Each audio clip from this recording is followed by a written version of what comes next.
వేములవాడ శ్రీ రాజరాజేశ్వర స్వామి దేవాలయంలో అపచారం జరిగింది. ప్రతిరోజు ఉదయం 11:30కు జరగాల్సిన నివేదన అరగంట ఆలస్యమైంది. అంతేకాదు వంట చేయాల్సిన బ్రాహ్మణుడు డ్యూటీ సమయంలో తప్పతాగి విధులు నిర్వహించడంతో స్వామివారి నివేదన అరగంట ఆలస్యమైంది. ఆగమేఘాల మీద స్వామివారి నివేదన తయారు చేయడంతో వంటకాలు మొత్తం మాడిపోయాయి. అంతేకాకుండా స్వామివారికి అత్యంత భక్తి శ్రద్ధలతో సమర్పించాల్సిన నైవేద్యాన్ని ఉడకని అన్నాన్ని సైతం స్వామివారికి నివేదనగా సమర్పించి చేతులు దులిపేస్తున్నారు. వంటకాల తయారీలో జాప్యంపై క్యూ లైన్లో భక్తులు ఆగ్రహం వ్యక్తం చేస్తున్నారు. ఇంత జరుగుతున్నా పట్టించుకోవాల్సిన ఆలయ అధికారులు, ఏఈఓ అందుబాటులో లేకపోవడమేంటని భక్తులు నిలదీస్తున్నారు. రాజన్న ఆలయంలో అక్రమాలు జరిగాయన్న ఆరోపణలపై ఏసీబీ అధికారులు దాడులు చేస్తున్న సమయంలో ఇలాంటి సంఘటనలు జరగడం పలు విమర్శలకు తావిస్తోంది.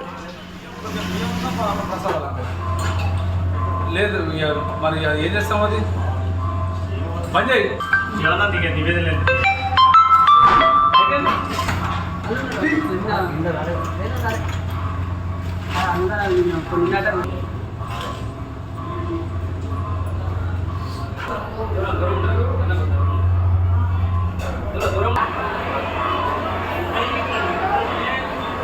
బాలభద్రుడు శైలజ